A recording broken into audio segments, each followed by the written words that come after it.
মদিনাতুল মুনাওয়ারা থেকে বের হলেন। সেখানে বদরের মধ্যে যাকে দায়িত্ব দেওয়া হয়েছিল বলছে আমি তো থাকবো না, আমার অনুপস্থিতিতে একজন সাহাবীকে অবর্তমানে দায়িত্ব দেওয়া হলো, গভর্নর হিসেবে দায়িত্ব দেওয়া হলো, যার নাম আবু লুবাবা বিন আব্দুল মুনজির রাদিয়াল্লাহু তাআলা আনহু।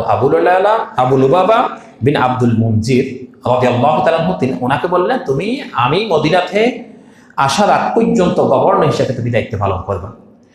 তাহলে 12 মার্চ 634 খ্রিস্টাব্দে 12 মার্চ 634 খ্রিস্টাব্দে 313 জন সাহাবাই কেরামদেরকে নিয়ে নবীজি বদরের প্রান্তরের মধ্যে সোজা চলে গেলেন। এটা হচ্ছে মদিনার থেকে 155 থেকে 160 কিলোমিটার এই বর্তমান হিসাবে।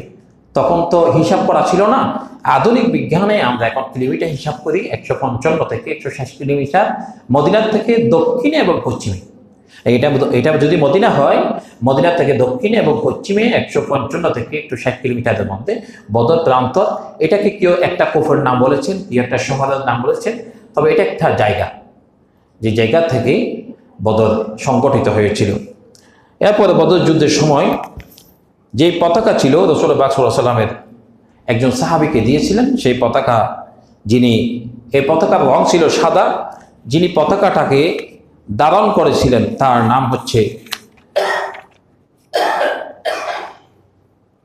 নাম দিয়েছিলেন রাসূল পাক সাল্লাল্লাহু আলাইহি ওয়াসাল্লাম একজন মুসাইব, এরকম একজন নাম দিয়েছিলেন মুসাইব। তিনি সেখানে এই পতাকাটা নিয়েছিলেন। আসলে যুদ্ধ করার জন্য সাহাবায়ে কেরাম, নবীজি কখনো আগে যুদ্ধ করতেন না। সাহাবায়ে কেরাম যুদ্ধ করতেন কখন? যদি আগে আক্রান্ত হয়ে যায় এরপরে প্রতিবাদ করতেন, এরপরে ডিফেন্স দিতেন। আগে যুদ্ধ করতেন না, আগে আক্রমণ করতেন না। কাফেররা আক্রমণ করলে আক্রান্ত হয়ে এটা প্রতিবাদ করতেন। এই জন্য আল্লাহ সুবহানাহু ওয়া তাআলা বললেন, তোমাদের যদি এই শক্তি সামর্থ্য যদি এরকম থাকে, তাকওয়া যদি আল্লাহর উপর থাকে, অবশ্যই আমি তোমাদেরকে বিজয় এমন দান করব যে বিজয় তোমাদেরকে আসমান থেকে আমি হাজার হাজার ফেরেশতা নাজিল করে দিয়ে পাঠিয়ে দিয়ে তোমাদেরকে আর যুদ্ধ করতে হবে না। এটাকে এই জন্য বলা হয় ইয়াউমুল ফুরকান। ফুরকান শব্দের অর্থ হচ্ছে পার্থক্যকারী, মানে গুনার সাথে সওয়াব, কাফেরের সাথে মুসলমানের সাথে, অন্ধর সাথে আলোর সাথে, এবং শিরকের সাথে, বেদাতের সাথে, মুসলমানের সাথে, সব কিছুর সাথে পার্থক্য যিনি করতে পারেন ওটাকে বলা হয় ইয়াউমুল ফুরকান। ওই দিন এই পার্থক্য করার জন্য এই জিহাদটা কেবলমাত্র হয়েছিল। এই জন্য আল্লাহ সুবহানাহু ওয়া তাআলা বললেন, ওয়া'লামু আন্নামা গনিমতুম মিন শাইইন ফাআন্না লিল্লাহি খুমুসাহু ওয়া লির-রাসূলি ওয়া লিযিল কুরবা ওয়াল ইয়াতামা ওয়াল মাসাকিন। আল্লাহ সুবহানাহু ওয়া তাআলা বললেন, জেনে রাখো তোমরা যুদ্ধের মধ্যে যা গনিমত পাও, আন্নামা গনিমতুম মিন শাইইন, যে গনিমতগুলি সম্পদগুলি তোমরা পাবা, এগুলো তোমরা খাবা না। ফাইন্না লিল্লাহি খুমুসাহু ওয়া লির-রাসূলি, এটা রাসূল পাক সাল্লাল্লাহু আলাইহি ওয়া সাল্লাম তোমাদেরকে সিদ্ধান্ত দিয়ে দিয়েছেন। ওয়া লিযিল কুরবা ওয়াল ইয়াতামা ওয়াল মাসাকিন, এই যুদ্ধের গনিমতের মালগুলি এতিম, মিসকিন, বিধবা, যারা ইসলামের পথে কাজ করে ওই সমস্ত মানুষদেরকেও তোমাদেরকে দিতে হবে। তোমরা পেয়েছো, এগুলো তোমরা খেতে পারবে না, অংশবিশেষ তাদেরকেও দিতে হবে। এই জন্য ইমাম ফখরুদ্দিন রাজি রাহিমাহুল্লাহ তিনি এই বদরের যুদ্ধের 5টি বিশেষ কথা বলেছেন। 1 নম্বর তিনি বললেন, আল্লাহ ওই দিনে ইসলামের কালিমা সমুন্নত করেছেন। বদরের দিনে রোজা রেখেছিলেন সাহাবায়ে কেরাম, তো রোজা ভাঙতে চাচ্ছেন না। নবীজি বললেন, আমি রোজা ভেঙে দিয়েছি, তোমরা রোজা ভেঙে দাও। এই রোজা ভেঙে দেওয়ার মধ্য দিয়ে 2য় হিজরিতে রোজা ফরজ হয়েছে। কিয়ামত পর্যন্ত রোজাকে টিকিয়ে রাখার জন্য আজকের একটা রোজা যথেষ্ট তোমাদের জন্য নয়, আজকেরটা ভেঙে দিয়ে কিয়ামত পর্যন্ত উম্মতকে রোজা দিয়ে দিব। সুবহানাল্লাহ, এই যে রোজা ভেঙে দিয়েছিলেন। সাহাবায়ে কেরাম বলে, ইয়া রাসূলুল্লাহ, রোজা ভেঙে দিব? হ্যাঁ, রোজা ভেঙে দিয়ে আজকে যুদ্ধে তোমাদেরকে বিজয় লাভ করতে হবে। আল্লাহ হুকুম দিয়েছে বিদায় আমি ভাঙার জন্য বলেছি। নবীজি নিজ থেকে কোনো কথা বলতেন না। আমরা তো অনেকে বলতে পারি নবীজি বলতেন কিনা, না বলতেন না। নবীজিকে আল্লাহ যা বলেছেন, কোরআনুল কারীমে বলেন, মামা ইয়ানতিকু আনিল হাওয়া ইন হুয়া ইল্লা ওয়াহিয়ুন ইউহা। আমার নবীজি নিজ থেকে ইচ্ছামতো মনের এরকম মন খেয়ে নিজের থেকে কোনো কথা বলতেন না। আল্লাহ যা বলতে বলেছেন তাই বলেছেন। দিনকে চূড়ান্ত বিজয় দান করার জন্য এই যুদ্ধটা হয়েছিল। 2 নম্বর। 3 নম্বর হচ্ছে নবী সাল্লাল্লাহু আলাইহি সাল্লামকে বিশেষ সাহায্য করেছেন ফেরেশতা দিয়ে। 4 নম্বর হচ্ছে সাহাবায়ে কেরামকে গায়বী নুসরত দান করেছেন, গায়বী মদদ দান করেছেন। যেখানে লোক ছিল কম, এরপর যুদ্ধের ময়দানের মধ্যে নুসরত দিয়েছেন। কাফেরদের অন্তরের মধ্যে ভয় ভীতি সৃষ্টি করে দিয়েছেন। একজন কাফের একজন মুসলমান দেখে মনে করত অনেকগুলি মুসলমান, এরকম দেখে তাদের অন্তরের মধ্যে ভয় চলে এসেছেন। এই জন্য কাফের পর্যন্ত এতগুলি 70 জন কাফের সেখানে মৃত্যুবরণ করেছেন। আল্লাহর সাহায্য, ঈমান এবং তাওয়াক্কুলের বিজয়, নবী সাল্লাল্লাহু আলাইহি সাল্লামের আনুগত্য, মহা বরকত এবং বদরের সাহাবাইনদের মর্যাদা সাধারণ কোনো মর্যাদা নয়। একজন সাহাবীর ব্যাপারে নবীজির দরবারে বললেন, ইয়া রাসূলুল্লাহ, উনি কি জান্নাতে যাবে? নবীজির দরবারে সে একজন সাহাবী বললেন যে, ইয়া রাসূলুল্লাহ, উনি কি জান্নাতে যাবে? নবীজি বললেন, এ সাহাবী, তুমি কি বলছো? যে ইয়া রাসূলুল্লাহ, কোনো একটা কথা বলছি, কি একটু ব্যাপারে বলছিলেন। বলল যে অবশ্যই যাবে। বদরের ময়দানে যারা অংশগ্রহণ করেছে একজন সাহাবীও জান্নাতে না গিয়ে থাকবে না, অবশ্যই আল্লাহর জান্নাতে যাবে। সুবহানাল্লাহ। তাদের বিরুদ্ধে তোমরা কোনো কথাবার্তা বলবা না।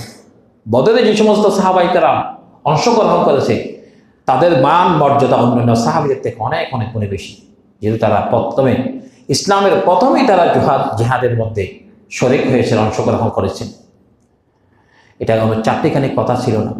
খুব কম সংখ্যক সাহাবায়ে কেরাম যুদ্ধের ময়দানে অংশগ্রহণ করে কাফেরদের উপরে বিজয় লাভ করে ইসলামকে, আমাদেরকে, কোরআনকে, নামাজকে এ পর্যন্ত পৌঁছিয়ে দিয়েছেন। আজকে আমরা নামাজ পড়তে পারি, ওপেনলি নামাজ পড়তে পারি। এরকম ওপেনলি নামাজ আমরা একসময় ইসলামের প্রথম যুগে পড়তে পারতাম না। আপনারা নিশ্চয়ই ইতিহাস জানেন।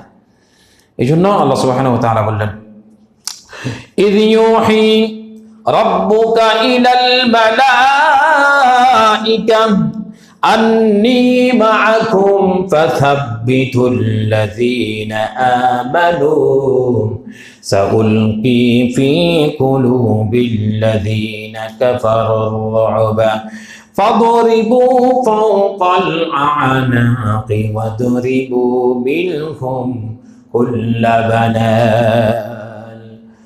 রাসূল সাল্লাল্লাহু আলাইহি ওয়াসাল্লাম কে আল্লাহ সুবহানাহু ওয়া তাআলা জানিয়ে দিয়েছিলেন, স্মরণ করুন, ইয ইউহি রাব্বুকা ইলাল মালাইকা, যখন তোমাদের প্রতিপালক আকাশ থেকে অসংখ্য অসংখ্য ফেরেশতাদেরকে জমিনের মধ্যে পাঠিয়ে দিয়েছিলেন, নাজিল করেছিলেন। তারা এসে ওই জমিনের মধ্যে ঈমানদারদেরকে সহযোগিতা করেছেন। ঈমানদারদের সাথে, সাহাবায়ে কেরামদের সাথে যুদ্ধের ময়দানের মধ্যে এই কাতারের মধ্যে শামিল হয়ে গিয়ে কাফেরদেরকে তারাই নিজেরাই যুদ্ধ করছেন। সুবহানাল্লাহ। এই কাফেরদের বিরুদ্ধে সাহাবায়ে কেরামের এই যুদ্ধ করেছেন, সাথে এই ফেরেশতাগণ অংশগ্রহণ করেছিলেন। অন্য একটি আয়াতের মধ্যে আল্লাহ সুবহানাহু ওয়া তাআলা বললেন, ইয তাকুলু লিল মুমিনিনা আলাই ইয়াকফিয়াকুম আইয়ুমিদ্দাকুম রাব্বুকুম বিসালাসাতি আলাফিন মিনাল মালাইকাতি মুনজালিন। যখন তুমি বিশ্ববাসীকে বলেছিলেন, যদি তোমাদের প্রতিপালক 3000 ফেরেশতা প্রেরিত করেছেন তোমাদের সাহায্য করার জন্য, তাহলে কি তোমাদের জন্য তাই যথেষ্ট হবে না?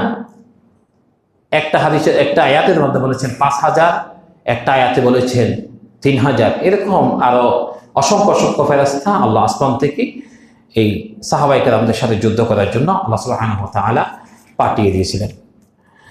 অন্য একটি আয়াতের মধ্যে বলেন, বালা ইন তাসবিরু ওয়া তাত্তাকু ওয়া ইয়াতুকুম মিন ফাওরিহিম হাযা ইউমদিদুকুম রাব্বুকুম বিখামসাতি আলাফিন মিনাল মালাইকাতি মুসাওwimin। এই আয়াতের মধ্যে আল্লাহ সুবহানাহু ওয়া তাআলা বললেন, আমি ওয়া তাত্তাকু ওয়া ইয়াতুকুম মিন ফাওরিহিম হাযা ইউমদিদুকুম রাব্বুকুম বিখামসাতি আলাফিন মিনাল মালাইকা, আমি 5000 ফেরেশতা আসমান থেকে আমার সাহাবায়ে কেরামদের সাথে যুদ্ধ করার জন্য বদরের প্রান্তরে প্রেরণ করেছিলাম, পাঠিয়ে দিয়েছিলাম। আল্লাহ সুবহানাহু ওয়া তাআলা রাসূল পাক সাল্লাল্লাহু আলাইহি সাল্লামকে একটি হাদিস জানিয়ে দিয়েছিলেন। এই হাদিসটা হচ্ছে